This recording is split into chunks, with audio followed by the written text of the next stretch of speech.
함께 사도신경하심으로 수요 기도회를 하나님 앞에 올리겠습니다. 나는 전능하신 아버지 하나님 천지의 창조주를 믿습니다. 나는 그의 유일하신 아들 우리 주 예수 그리스도를 믿습니다. 그는 성령으로 잉태되어 동정녀 마리아에게서 나시고 본디오 빌라도에게 고난을 받아 십자가에 못 박혀 죽으시고 장사된 지 사흘 만에 죽은 자 가운데서 다시 살아나셨으며 하늘에 오르시어 전능하신 아버지 하나님 우편에 앉아 계시다가 거기로부터 살아있는 자와 죽은 자를 심판하러 오십니다. 나는 성령을 믿으며 거룩한 공교회와 성도의 교제와 죄를 용서받는 것과 몸의 부활과 영생을 믿습니다. 아멘. 다 함께 찬송가 288장 하시겠습니다.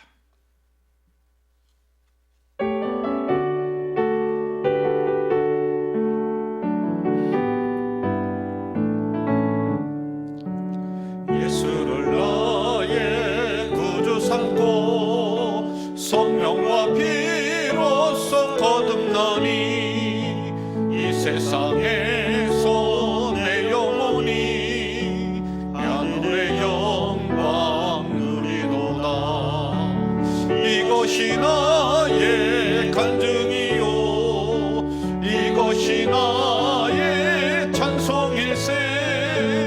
나 사는 동안 끊임없이 그 주를 찬송하리로다. 온전히 주께 맡긴 내 영 사랑의 음성을 듣는 중에 천사들 왕래하는 것과 하늘의 영광 누리로다. 이것이 나의 간증이요 이것이 나의 찬송일세. 나 사는 동안 끊임없이 그 주를 찬송하리로다.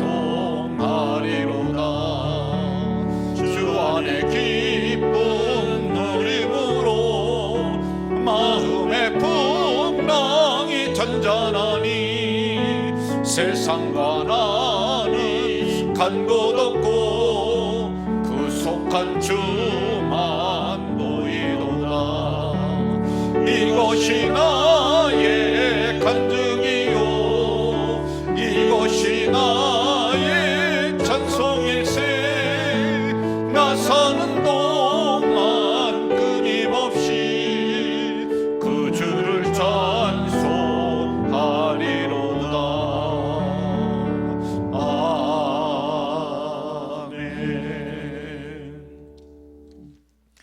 오늘 우리에게 주시는 하나님의 말씀은 로마서에서 보겠습니다.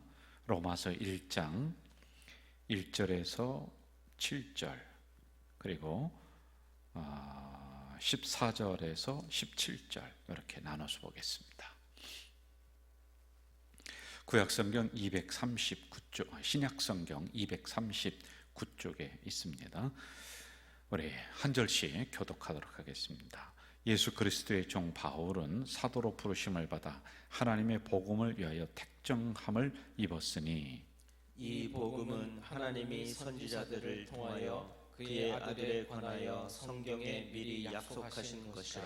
그의 아들에 관하여 말하면 육신으로는 다윗의 혈통에서 나셨고 성결의 영으로는 죽은 자들 가운데서 부활하사 능력으로 하나님의 아들로 선포되셨으니 곧 우리 주 예수 그리스도시니라. 그로 말미암아 우리가 은혜와 사도의 직분을 받아 그의 이름을 위하여 모든 이방인 중에서 믿어 순종하게 하나니 너희도 그들 중에서 예수 그리스도의 것으로 부르심을 받은 자니라. 로마에서 하나님의 사랑하심을 받고 성도로 부르심을 받은 모든 자에게 하나님 우리 아버지와 주 예수 그리스도로부터 은혜와 평강이 있기를 원하노라. 14절입니다. 헬라인이나 야만인이나 지혜 있는 자나 어리석은 자에게 다 내가 빚진 자라. 그러므로 나는 할 수 있는 대로 로마에 있는 너희에게도 복음 전하기를 원하노라. 내가 복음을 부끄러워하지 아니하노니 이 복음은 모든 믿는 자에게 구원을 주시는 하나님의 능력이 됨이라. 먼저는 유대인에게요 그리고 헬라인에게로다. 17절 합독합니다. 복음에는 하나님의 의가 나타나서 믿음으로 믿음에 이르게 하나니 기록된 바 오직 의인은 믿음으로 말미암아 살리라 함과 같으니라. 아멘. 오늘부터 제가 로마서를 이제 강의하도록 하겠습니다. 누가복음을 42번을 나눠서 강의를 제가 해드렸습니다. 누가복음을 다 마쳤어요. 책을 한 권 또 떼었는데 옛날에 책더리라고 하는 게 있었는데 여러분 있는 자리에서 목사님 수고하셨습니다 하고 누가복음 다 마친 기념으로 박수 한번 쳐주시기 바랍니다. 안 치시는 분이 누군지 이제 해안을 가지고 내가 쭉 보는 거예요. 로마서는 12년 전에 우리 교회 와서 제가 한번 그때 강의를 했었습니다. 기억나시는 분들도 있을 거고 또 그렇지 않은 분도 있을 거예요. 근데 거기 있는 자료를 제가 다시 꺼내서 보면서 또 보충을 좀 더 해나가고 그리고 조금 더 심도 있게 이 말씀을 이제 하나하나 좀 보려고 합니다. 그래서 이 로마서를 통해서 저는 우리 가져질 공동체가 이 신앙의 골격이 다시 한번 바르게 세워질 수 있도록 하면 좋을 것 같아요. 대개 이제 성경마다 그 말씀하는 주제가 있습니다. 예를 들어서 에베소서는 기쁨 이러한 주제를 가지고 있고요. 그리고 구약으로 가서는 민수기 같은 경우는 공동체성을 이제 더 튼실하고 형성시키기 위해서는 민수기 강해를 하는 거예요. 또 신약으로 와서 교회가 막 부흥을 원한다. 성도들이 말씀으로 활력을 받고 나가서 증인이 좀 되었으면 하겠다면 이제 사도행전을 많이 강해를 합니다. 이 로마서는 뭐냐면 신앙으로 볼 때는 기초적인 뼈대를 이루는 거예요. 우리의 골격이 이 뼈대가 제대로 서 있는가를 가르쳐 주는 게 이제 로마서예요. 로마서에는 교리적인 부분이 많이 나와요. 교리는 이 성경을 축약을 한 게 이제 교리입니다. 여기에서 교리가 하나가 쫙 빠져나오는 거예요. 그럼 이것은 성경을 요약했다라고 이제 보는 겁니다. 그게 마치 로마서와 같다라고 하는 것이죠.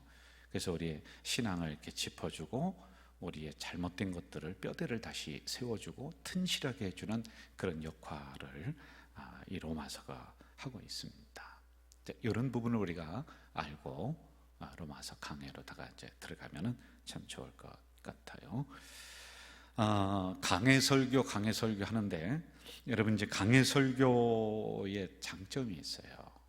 이건 조금 이따가 제가 이 부분을 좀 해드릴게요. 자, 그러면 우리가 왜 이 성경 공부를 지금 저와 함께 주거니 받거니 하느냐? 그 목사님은 무엇을 여기에서 얻고자 하느냐? 하나 한 단어로 딱 요약을 한다면은요, 우리 성도들의 신앙 성숙과 신앙의 변화 이걸 이제 추구해 나가는 겁니다. 그 중에서 어떤 걸 선택하느냐? 저는 이번에는 변화. 요걸 이제 제가 좀 선택을 하고 싶어요. 성숙이 더 어울릴 것 같은데 이 변화가 좀 있어야 되겠다라고 하는 것이죠. 그러니까 말씀으로 여러분들은 이제 계속 이제 비춰줄 겁니다. 그러면은 나의 잘못된 부분, 잘된 부분 이걸 더 이제 고쳐 나가는 이번 그 성경 공부가 좀 됐으면 좋을 것 같아요. 제가 이제 할 수만 있으면은 이번에 또 책을 만들어서 우리 성도님들과 함께 우리가 공예배 수요 기도회가 회복이 되면은 이걸 가지고 또 한 3개월 정도로 아주 집약을 해서 막 공부를 하고 싶었습니다만은 뭐 6월이나 언제 기회가 된다면 또 이렇게 할 수도 있을 것 같습니다. 자, 한번 여러분 저를 따라 보시죠. 신앙은 변화를 추구해야 된다. 한 번 더 해볼까요? 설교는 설교는 변화를 변화를 목적으로 한다. 목적으로 한다. 이제 변화가 되는 거예요. 변화하지 않는 사람은 죽습니다. 변화하지 않는 교회는 멈추고 뒤로 이제 퇴보하게 되어 있습니다. 오랜 신앙을 가진 교회들, 전통적인 교회들이 이 변화에 굉장히 둔감해요. 힘들어요. 솔직한 말로요. 근데 이걸 바꾸려면은 정말 진액을 짜내는 이런 일이 일어나야지 사람들이 그때서 조금씩 이렇게 변화가 된단 말입니다.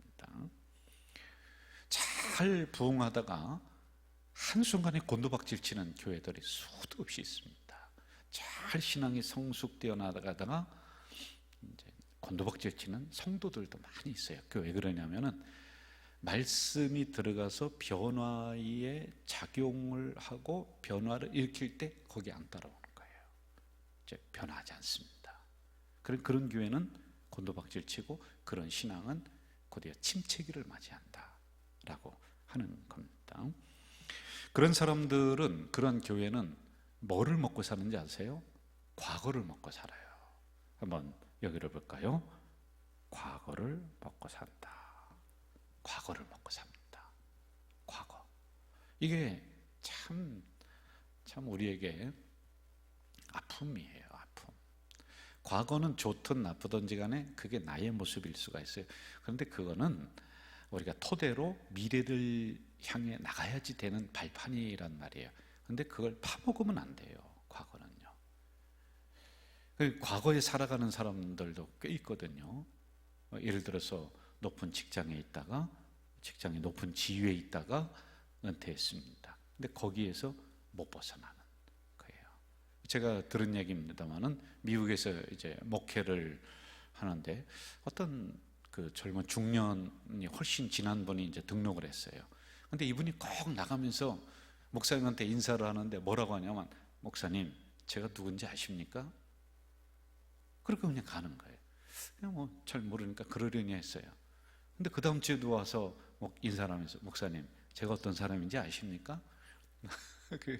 이거를 몇 달을 하는 거예요. 그 나중에는 궁금해지는 거예요. 도대체 두 사람이 누군가. 근데 뭐 특이한 상은 없어요. 그래, 한 번은 그분을 만나서 이야기를 할 수 있는 그런 기회가 있었답니다.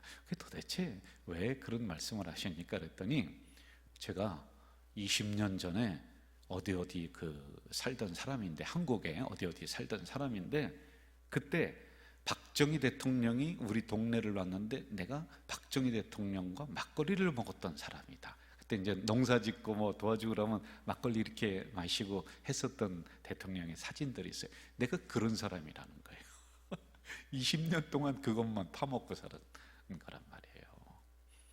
자, 과거에 집착을 하면은 교회도 신앙도 곤두박질 칠 때가 있습니다. 그래서 과거는 버리라는 게 아니에요. 토대로 미래를 향해 나가야지만이 된다라는 겁니다. 우리 교회 여러분 그 주보를 보시게 되면은 첫 페이지를 넘기면은 그 비전이 나와요. 가정에서도 한번 있는 분들 펼쳐보시기를 바라요. 비전이 나오죠. 그렇죠. 그리고 거기 보면 초대교회 원형을 회복하는 교회 이렇게 나오고 있어요. 그리고 거기에 대한 문구가 이제 쭉 나옵니다. 이거는 과거로 회귀하자라는 게 아니에요. 초대교회 원형이에요. 원형이 있어요. 그걸 오늘 우리가 다시 캐내서 우리 교회에 적용시키자는 거예요. 그리고 그 밑에 보면은 5가지의 모토가 나옵니다. 예배, 교제, 선교 뭐 이런 게 쭉쭉쭉 이렇게 나옵니다. 그렇죠? 자, 그런데 3번째 예배, 교제, 선교란에 보세요. 선교. 이런 글귀가 있습니다. 여기를 보실까요? 교회 변혁을 통해 사회 개혁을 추구하는 교회 이렇게 나와요. 맞죠? 한번 주보에 살펴보세요.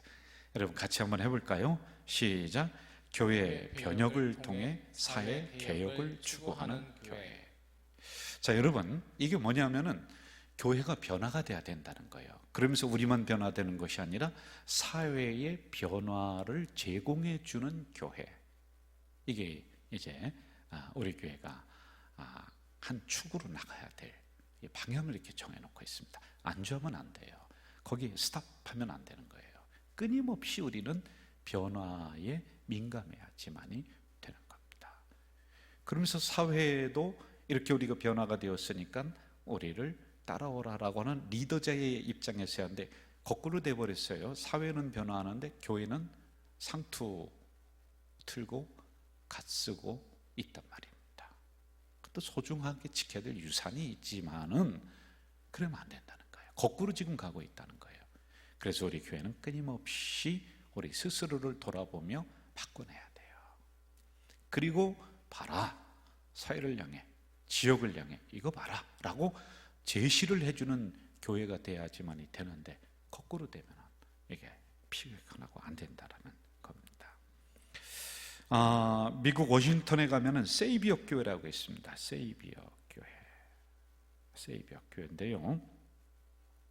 많지는 않습니다. 인원이 한 200명 남짓돼요. 그런데요, 세계에서 최고로 유명한 교회입니다. 최고로 유명해요. 한번 그 책도 여러분들이 많이 나왔으니까 사보시면 좋을 것 같은데, 인원이 많다고 해서 사회를 주도하는 게 아니고 세계를 주도하는 게 아니에요. 그 안에 들어있는 사람들의 생각과 행동이 어떠냐가 더 중요한 거예요. 몇만 명 있다고 해서 여러분 그 교회가 사회를 주도하고 세계를 주도하고 막 변화의 바람을 일으키고 아니라니까요. 몇만 명 있어도 죽은 교회들이 수두룩 빽빽이라니까요. 근데 여기에 있는 교회는 미국을 움직이고 세계를 움직이는 영향력 있는 교회 1등으로 나옵니다. 이 교회가요. 여러분 꼭 좀 우리 교육자들도 좀 보면 좋은데요. 이 교회가 나가는 방향이 4가지로다가 있어요. 한번 여기를 보실까요? 첫째는요, 영적인 삶을 통해 주님을 닮아가는 이러한 추구하고, 긍휼의 마음으로 지역을 섬기는, 이게 이제 이 교회. 그리고 주님이 섬기셨던 가난한 자, 버림받은, 소외받은 자를 이들도 이제 구체적으로 섬겨 나가는 거예요, 여러분. 그리고 마지막이 중요해요. 용기와 희생적인 삶을 통해 세상을 변화시키는데 헌신한다. 변화입니다. 변화. 그래서 이 교회를 통해서 지역으로 흘러가는 1년의 예산, 돈이 여러분 얼마인지 아세요? 1,000만 달러. 우리 목사님 1,000만 달러면 우리나라 돈으로 환산해 보세요. 얼마죠? 100만 달러면은 약 1,000억 정도 되죠. 그죠? 1,000만 달러. 아니, 이 작은 교회에서 말이에요. 놀랍지 않습니까? 저는 참 도전을 제가 많이 받아요. 이 책을 보면서요. 자, 그런데 그 교회의 중심에 흐르는 것은 여기를 보세요. 변화, 증거, 양육, 활동. 이렇게 나와요. 한번 따라 볼까요? 변화, 증거, 양육, 활동. 이 4가지가 딱 있습니다. 저는 이 코로나19 사태를 맞아서 오늘도 우리 목사님들 몇 분이 와서 아주 깊은 얘기를 했습니다만은, 이게 정말 우리가 사고의 전환이 일어나지 않으면 이제는 교회 팍팍 쓰러지고 더 쓰러지고, 교육자들도 수도 없이 이제 그 실업자가 생기고 이런 시대가 이제 왔어요. 고민을 하고 있는 목사님들에게 제가 얘기했어요. 목회의 사고의 대전환이 일어나요. 180도로 바뀌어야 된다. 교회에서, 기존 교회에서 이렇게 설교하고 가르치고 하는 것만이 목회라고 생각하면 이제는 안 된다. 현장을 넓혀야 된다. 여러분들이 만남 자체가 목회이다. 꼭 설교를 안 해도 된다. 근데 이런 이야기를 서로 주고받았습니다. 이렇게 변화하지 않으면은 이제는 우리는 죽는 시대가 됐습니다. 앞으로 보십시오. 이제 교회가 급속도로 문 닫는 교회들이 수도 없이 일어날 것이고, 이제 대형 교회의 그런 모토는 이미 없어졌어요.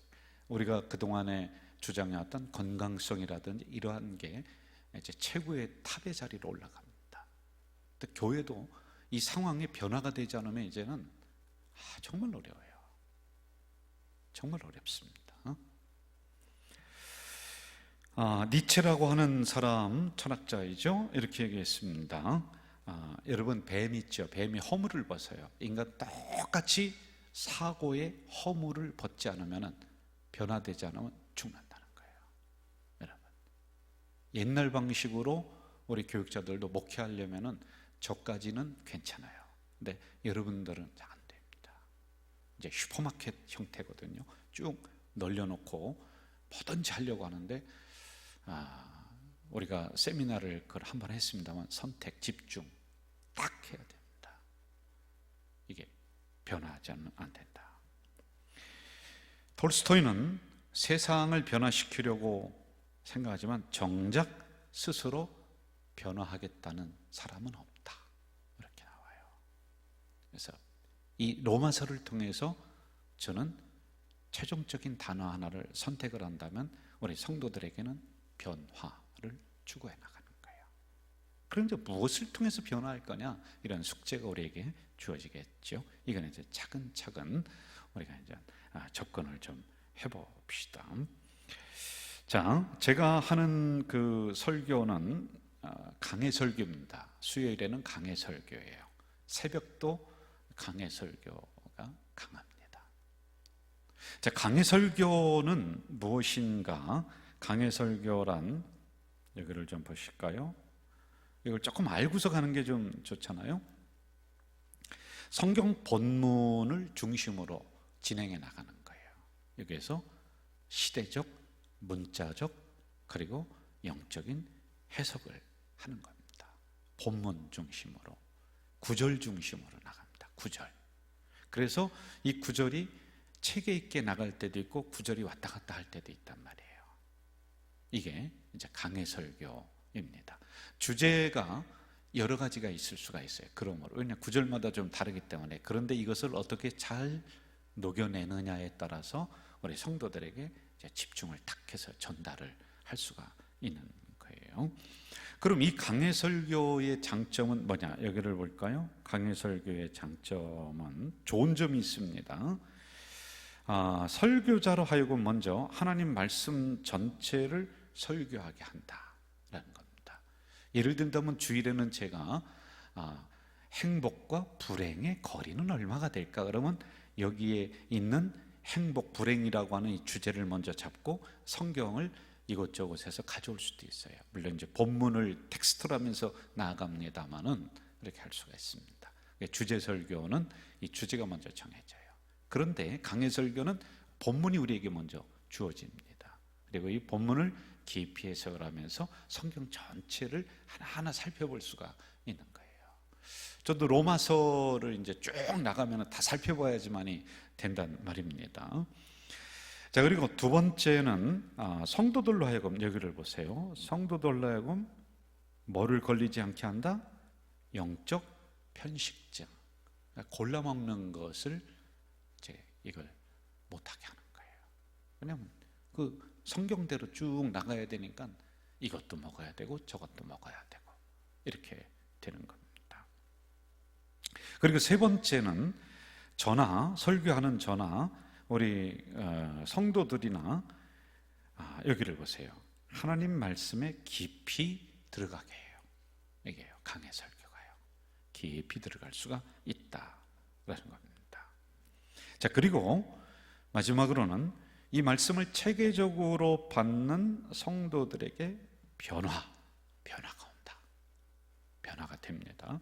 공동체 성숙과 부흥으로 이끌림을 받는다. 그래서 저는 변화를 이제 하나 선택을 했다라고 하는 겁니다.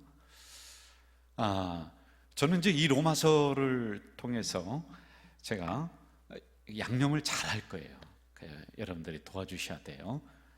따라하기도 하고 또 편한 마음으로 들어오시고 이렇게 했으면 좋을 것 같아요. 노트를 하나 준비를 하면 좋을 것 같아요. 로마서 강해를 우리가 함께 공부하는 노트 쓰시는 게 좋을 것 같아요.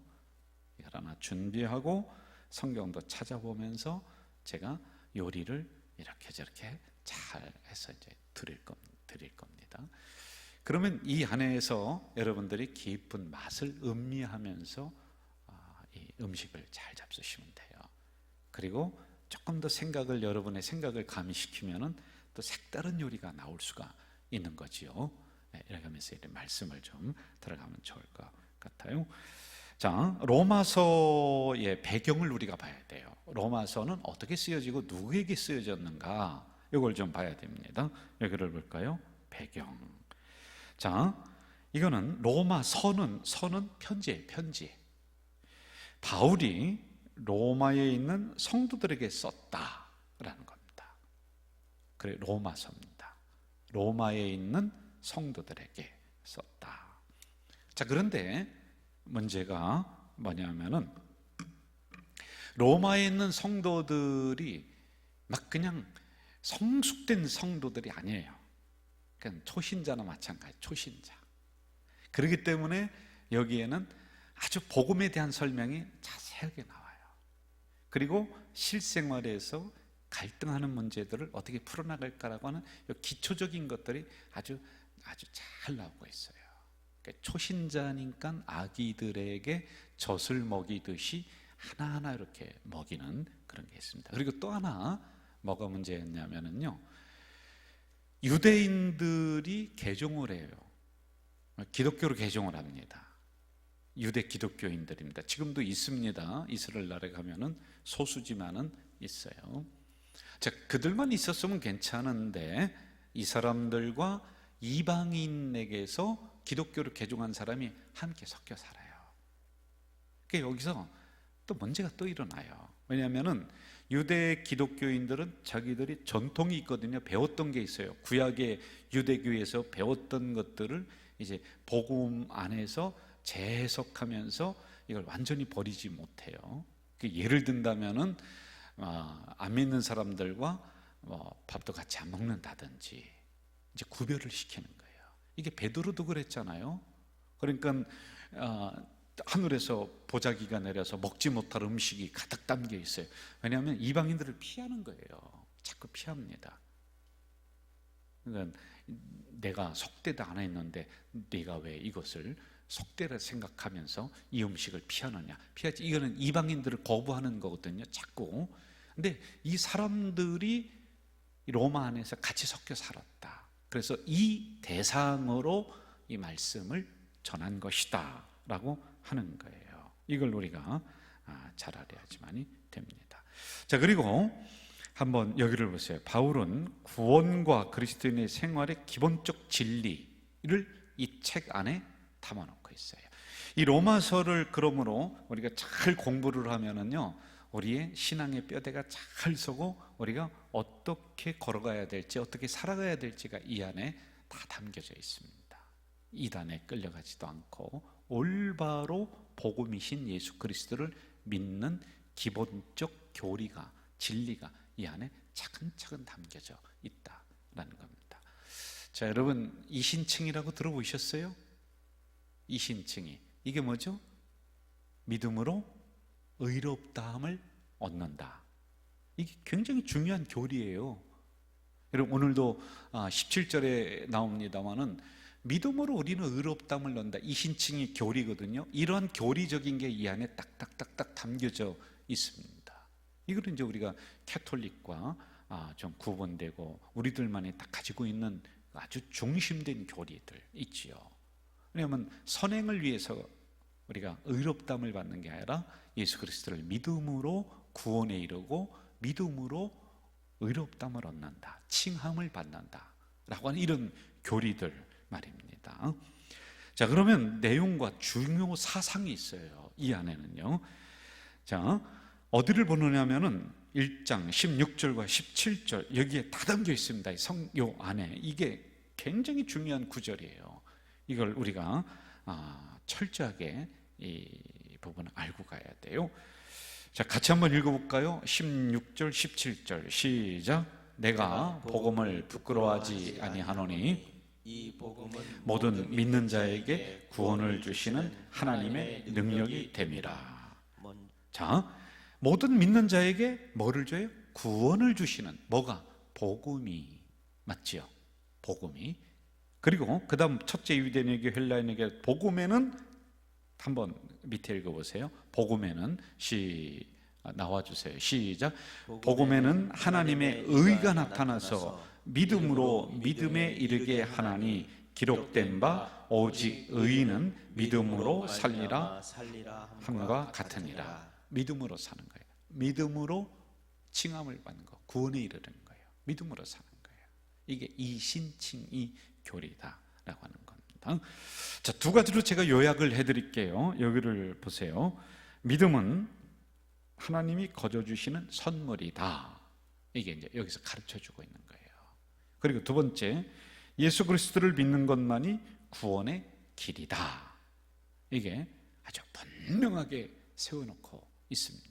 다른 교리들이 자꾸 들어와서 혼란을 주니까 이 부분을 또 가르쳐주고 있습니다. 이거는 이제 이 교리는 제가 다음에 요 부분만 가지고 1시간 정도를 쭉 해줄 겁니다. 자, 이제 오늘 이러한 기초적인 부분을 앞부분에서 했습니다. 그래서 중요한 것들은 여러분들이 적어가면서 좀 이 공부에 들여오면 좋을 것 같습니다.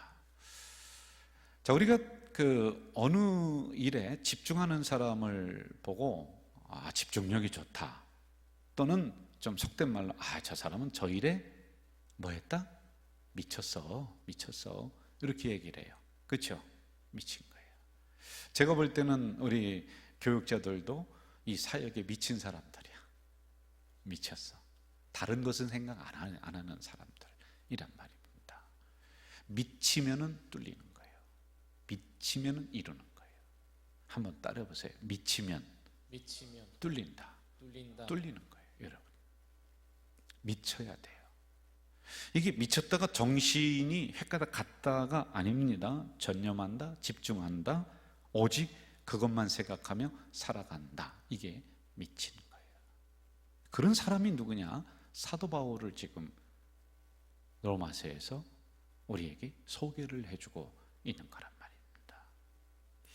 오늘도 목사님들과 아까 이야기를 좀 했다고 그랬습니다. 그 중에 어떤 분이 있다가, 참 목사님은 무슨 일을 하시든지 이렇게 보면은 참 그 일에 몰두하시고 추진력이 있으시고 그래. 제가 그랬어요.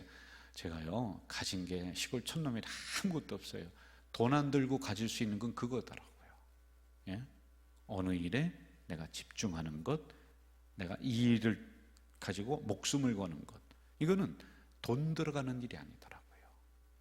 여러분, 복음에 미쳐야 된다는 거예요. 말씀에 미쳐야 된다. 그러면 여러분들을 맡고 있는 이런 모든 문제들이 이걸로 뚫릴 수가 있는 거예요. 그런데 우리는 그냥 까짝까짝 하다가 포기하고, 아니에요. 우리가 한 곳에 딱 집중해 보세요. 계곡을 가서 이렇게 물놀이를 하시든지 유심히 한번 살펴보세요. 그러면요, 그 거대한 바위들에 구멍이 나 있고 매끈매끈하게 된 수백 년 동안 그 연약한 물이 그렇게 만들었습니다. 여러분, 이게요, 집중하는 거예요. 미치는 거란 말입니다. 저는 우리 교회 5,555 꿈꾸는 가자 이루시라 하나님, 이제 그 지표가 있어요. 2025 비전 이게 있습니다. 여러분, 이 생각을 늘 저는 하는 거예요. 자나깨나 이 생각하는 거예요. 어디든지 2025로 다 비밀번호를 걸어놓고 다 그렇게 하는 겁니다. 이 아이패드 비밀번호도 2025야. 그렇게 하는 거예요. 미치는 겁니다. 한 생각. 그런 사람이 사도 바울이다라고 하는 겁니다. 늘 목회만 생각하죠, 우리 목회자들은. 그런데 이번 그 사태를 맞이해서 한번 보세요. 이런 부류가 나올 거예요. 이제는 목회가 어렵다, 힘들다, 참 이런 상황에 모든 교회들이 다 같이 당하는 거니까 어쩔 수가 없다, 이렇게 생각하는 사람이 있고요. 또 한 부류는 여기에서 이런 상황 속에서 반드시 이런 부류가 나옵니다. 이 상황을 토대로 무엇인가를 뚫고 나가는 사람이 있어요. 저는 우리 교회가 이래야 된다고 봐요. 그래서 코로나 이후에 교회는 어떻게 변화해야 되는가, 이것도 이제 연구해내는 거예요. 우리가 빨리 거기에 변화에 적응하기 위해서. 왜냐하면 온 신경세포가 목회야, 온 신경세포가 교회야, 온 신경세포가 성도야. 그러면 되는 거예요. 네? 목회를 어떻게 해야 되는가 오늘도 많은 고민을 하시더라고요. 그래서 제가 한마디로 이런 얘기 했습니다. 목사님, 이쪽에도 다리 걸쳐놓고 저쪽에도 다리 걸쳐놓고 이건 노찬이 아깝고 저건 노찬이 아깝고 그러니 양쪽 다 놓칩니다. 다 놓쳐요. 한 곳에 정말 목숨 걸고 한번 매달려 보세요. 이제 그런 얘기를 이렇게 주고받았습니다. 자, 1절로 가봅시다. 1절 같이 한번 읽어볼까요? 1절 시작. 예수 그리스도의 종 바울은 사도로 부르심을 받아 하나님의 복음을 위하여 택정함을 입었다. 택정함을 입었다. 여러분, 복음에 완전히 빠져버린 사람, 완전히 흠뻑 젖은 사람, 완전히 반해버린 사람, 이게 누구냐? 사도 바울인데 1절에서는 그걸 위해서 택정함을 받았다는 거예요. 그러니까 자기가 태어난 목적, 살아가는 목적, 이걸 이해를 하는 거예요. 다 이해를 합니다. 여러분, 이걸 위해서 나는 모든 사건도 요걸 여길로다가 다 와서 해석이 되는 거예요. 누가 나에게 욕을 하고 핍박한다. 아, 내가 복음 때문에 살다 보니까 이렇게 됐다. 하나도 안 부끄러운 거예요. 예? 내가 내 욕심 차리려고 내 인생 행복하고 잘 살으려고 하다가 무슨 다른 사람이 그걸 지적한다. 부끄럽고 창피하죠. 왜냐하면 자기의 욕심이. 그런데 이 사도 바울은 그게 아닌 거예요. 복음을 위해서 택하심을 입었어. 복음을 위해서 부르심을 받았어. 이 복음 증거, 로마로 증거하기 위해서 주님이 이 길을 걷게 하셔. 그래서 굶게 하셔. 그래서 어느 때는 고난 속에 매를 맞게 하셔요. 뭐 40에 가만 한 대 가만 매를 수도 없이 맞고 10몇 번의 죽을 고비를 넘기지 않습니까? 그러다 하나도 창피하지가 않아요. 왜? 이걸 알기 때문에 그래요. 복음을 위해서 살아가야 된다. 복음은 뭐예요? 예수 그리스도라고 이야기하지 않습니까? 이걸 아는 사람이에요. 그럼 부끄러움이 없는 거예요.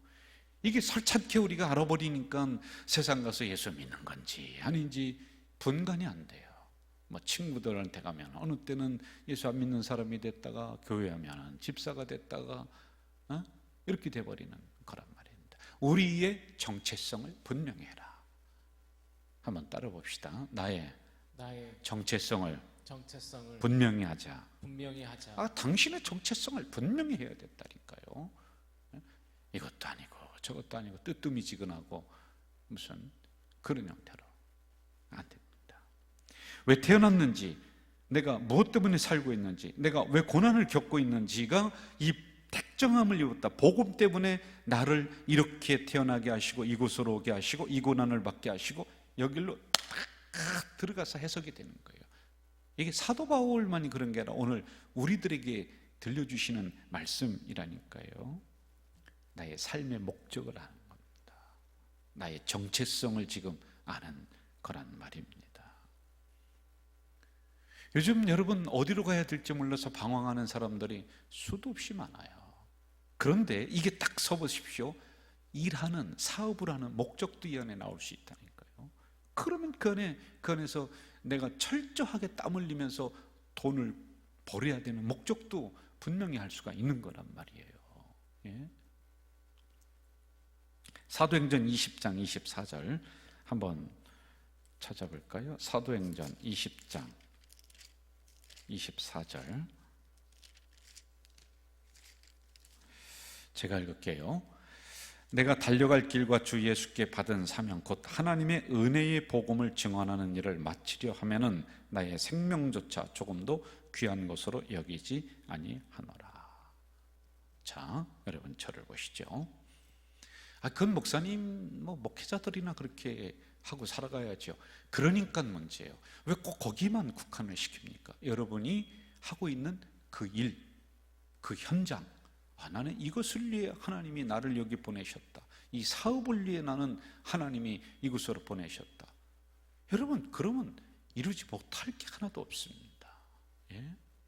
그렇게 우리가 이 말씀을 우리의 삶의 현장으로 적용을 시켜 나가야지만이 되는 것이다. 그러면 부끄러움도 뭐 창피한 것도, 아니 하나님이 그 일을 위해서 나를 택정하시고 불러주셨는데 왜 꼭 목사에게만 이걸 적용을 하려고 하느냐라는 것입니다. 이걸 우리가 잘 알아야지만이 돼요. 자, 우리 15절로 넘어갑시다. 오늘은 로마서에 대한 전체적인 부분을 제가 한번 구절을 통해서 훑어주고, 그리고 다음 주부터는 이제 또 세부적으로 들어가겠습니다. 15절 같이 읽어볼까요? 시작. 그러므로 나는 할 수 있는 대로 로마에 있는 너희에게도 복음을 전하기를 원하노라. 할렐루야. 아멘. 저는 이런 사람을 헌신된 소수 이렇게 보고 싶어요. 하나님은 많은 사람, 뭐 수천 수만 명 그 일을 위해서 우리처럼 뭐 욕심을 가지고 부르시는 게 아니에요. 아까도 제가 첫 도입 부분에 얘기했듯이 150명 이쪽 저쪽 200명도 안 되는 그런 교회가 세계에서 영향력 있는 교회 최고란 말입니다. 헌신된 거예요. 뭐 거기에 다 목사들만 모여 있습니까? 아니, 자기들의 일을 하면서 1년에 $10,000,000가 그 지역사회로 세계로 다 그 교회를 통해서 흐르게, 이런 사람이 있는 곳에는 당할 수가 없습니다, 여러분. 그러니까 미친 사람이, 복음으로 미친 사람, 나는 그 일로 내가 미쳤다, 그거 못 당하는 거예요. 예? 제가 사업장에 설교를 부탁을 해서 개업 예배를 드리면은 제가 어느 파트든지 비슷하게 하는 얘기가 있어요.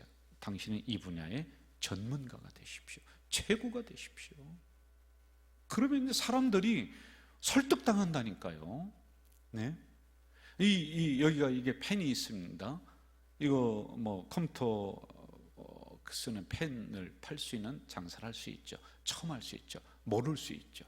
그럴 때 여러분, 여기에 대해서 내가 최고의 전문가가 된다, 이걸 설명을 해내고 이걸 설득을 시키고, 그러면 듣는 사람이 이게 최고 좋은 거구나. 저도 확신 없는데, 주인도 미치지 않았는데 이런 걸 누가 삽니까? 누가 사요? 저는요, 우리 가자질교회 최고입니다. 최고입니다. 내가 미쳤는데, 예? 우리 교회 뭐 다른 교회랑 비교해도 뭐 그게 아니에요, 여러분. 담임 목사가 그 생각하면은 이 교회가 잘 되고 성도들이 잘 되고 여러분 최고로 가는 거 아니겠습니까? 그렇게 설득해내고 설명해내야지만이 되는 거예요. 이렇게 헌신된 소수의 사람이 있어야지만이 된다는 겁니다. 우리가 잘 알듯이 우리나라에도 기독교인들이 초기에 약 인구의 3몇 %뿐이 안 됐어요. 별로 없었습니다. 그런데 그때는요, 이 3몇 %가 되는 이 사람들이 사회 곳곳에 들어가서 최고의 영향력을 끼쳤단 말이에요. 그런데 지금은 몇십 %가 되는데도 흐리멍텅한 거예요. 흐리멍텅해집니다. 그러면 안 돼요. 우리는 창조적인 소수, 헌신된 소수의 사람들이 되어야지만이 될 줄로 믿습니다. 복음으로 무장한 우리 성도들 되시기를 주의 이름으로 축원합니다. 그러면은 수만 명의 그렇지 않은 사람이 있다 할더라도 다 이겨나갈 수가 있습니다. 복음에 미친 사람, 내가 그 일에 미쳤다, 꼭 복음만이 아니라 나에게 주어진 그런 삶의 현장에 거기에 내가 올인한다, 미쳤다, 그러면요, 그런 사람이 있는 교회, 저는 수만 명이 있는 교회 남부럽지 않게 정말 우리가 이 사회에 영향력을 끼치면서 그렇게 움직일 수 있다, 이렇게 제가 보는 겁니다. 한 사람을 못 당하는 거예요. 한 사람을요, 여러분. 그런 사람 하나만 있어도 막 세계가 막 팍팍 변화가 되고 막 그냥 지역이 변화가 되고 그렇게 되는 겁니다. 우리가 잘 아는 사사기에 보면은 이스라엘과 미디안 사이에 전쟁 나오지 않습니까? 거기에 기드온이 추려서 몇 명 뽑아요? 300명. 적군은 몇 명인지 아십니까? 13만 5천 명이에요. 여기 추리는 거예요. 지금 사람을 추리는 거예요. 추리는 작업이에요. 헌신된 소수, 창조적인 소수, 이런 사람을 추리는 거예요. 그런 사람이 사도 바울입니다. 사도 바울. 복음 앞에서는 내가 앞장서겠습니다. 나는 이 일로 부르심을 받았습니다. 나는 복음을 위해서 하나님이 거기로 보냈습니다. 나는 예수 그리스도 때문에 거기로 시집갔습니다. 그러한 어떤 인생의 목적이 있으면 가정을 변화시키고 가문을 변화시킨다니까요. 한 가문이 집사님 때문에 다 변화가 되는 것 아닙니까?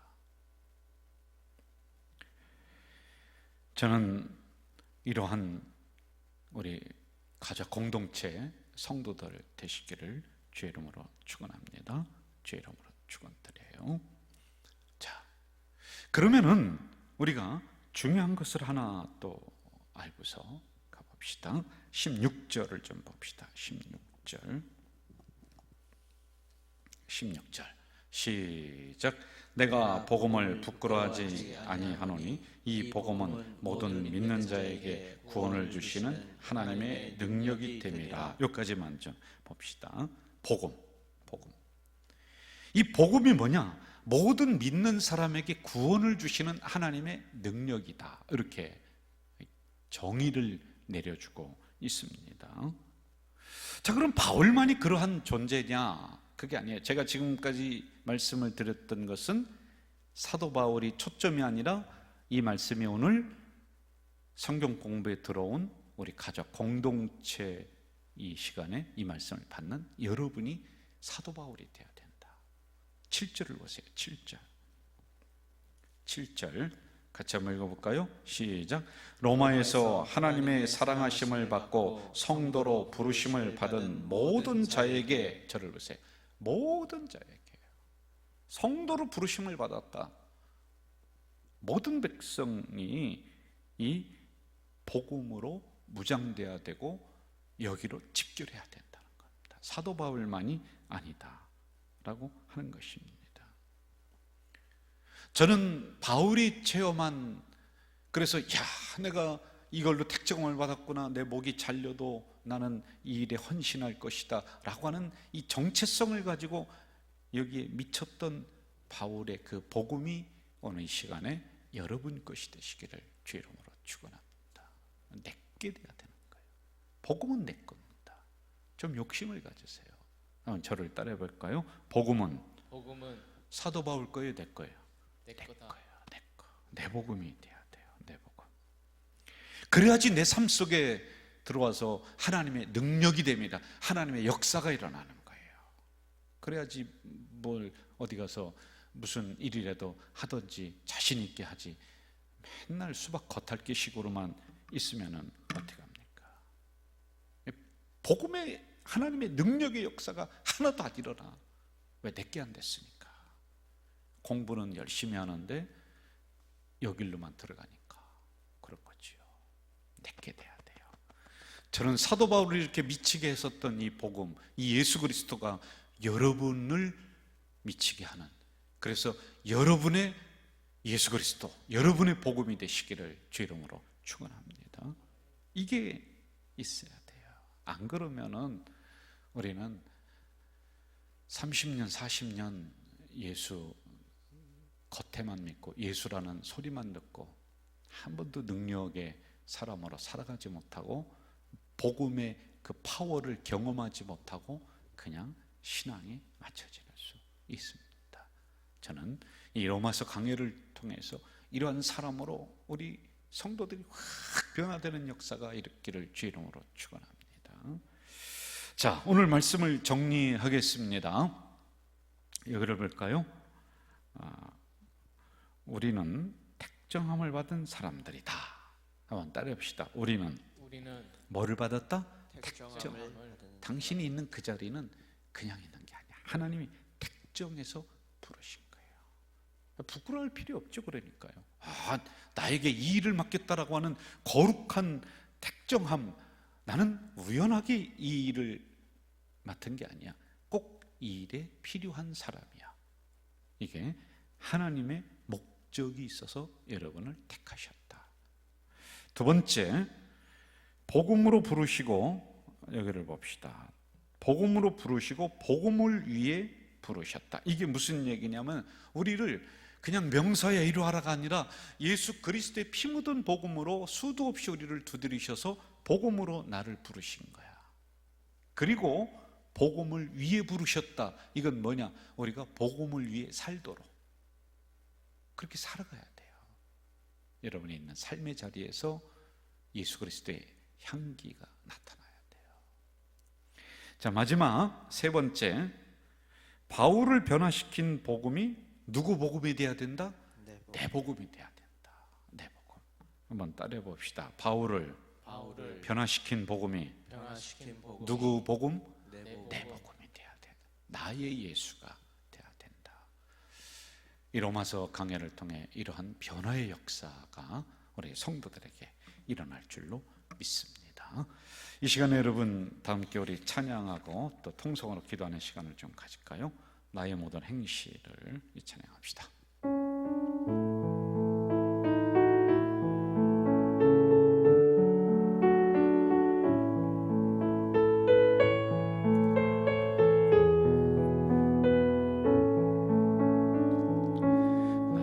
나의 모든 행실 주여 기억 마시고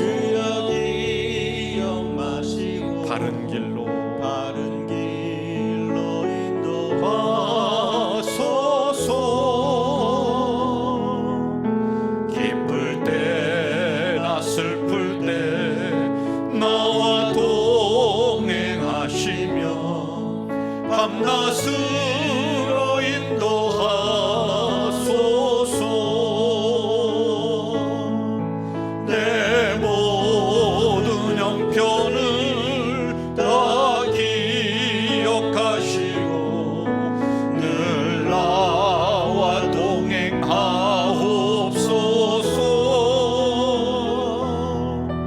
나의 생명 주 앞에 남김없이 드리니 주여 나를 지켜주소서. 나의 모든 실수를 주여 용서하시고 바른 길로 인도하소서.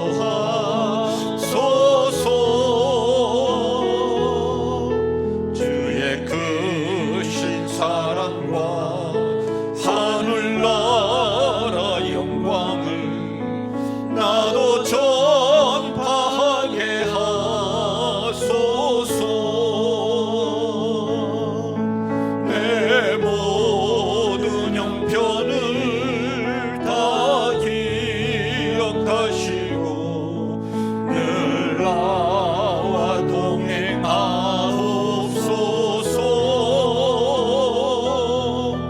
나의 생명 주 앞에 남김없이 드리니 주여 나를 지켜주소서.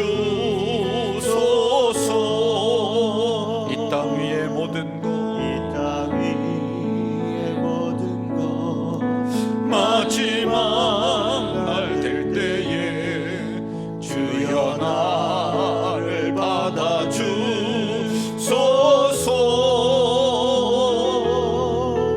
주의 얼굴 대할 때 귀한 상급 주시고 면류관을 쓰게 하소서. 내 모든 형편을 다 기억하시고 늘 나와 동행하옵소서. 나의 생명 주 앞에 남김없이 드리니 주여 나를 지켜주소서.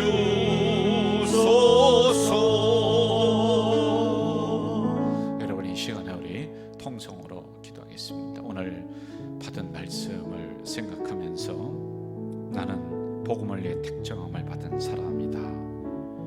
복음으로 나를 부르시고 복음을 위해 부르셨다. 바울을 변화시킨 복음이 곧 내 복음이 되어야 된다. 이 말씀 여러분 가슴 깊이 기억하면서 다시 한번 복음으로 변화되는 우리들이 될 수 있도록, 그래서 하나님의 능력이 내 삶의 현장에서 나타날 수 있도록, 복음의 능력이 나타날 수 있도록 여러분 우리 통성으로 기도합시다.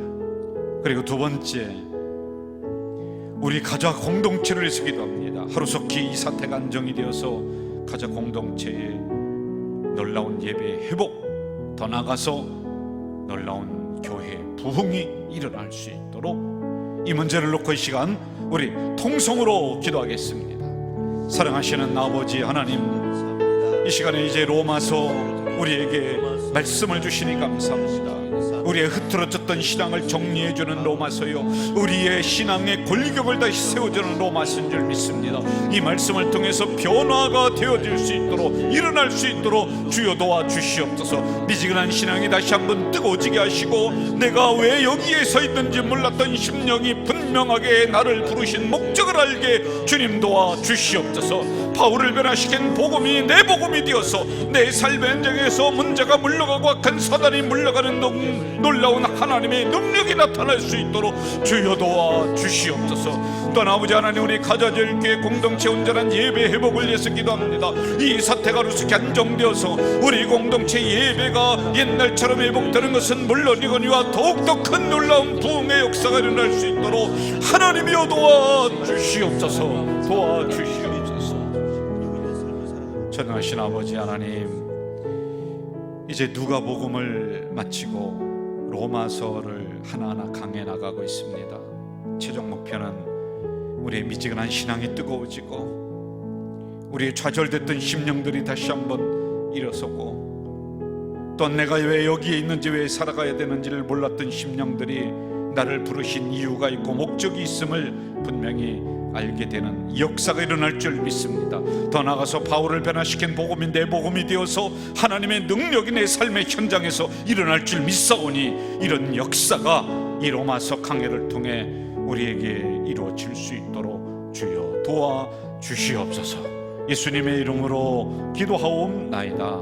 아멘. 하늘에 계신 우리 아버지, 아버지의 이름을 거룩하게 하시며 아버지의 나라가 오게 하시며 아버지의 뜻이 하늘에서와 같이 땅에서도 이루어지게 하소서.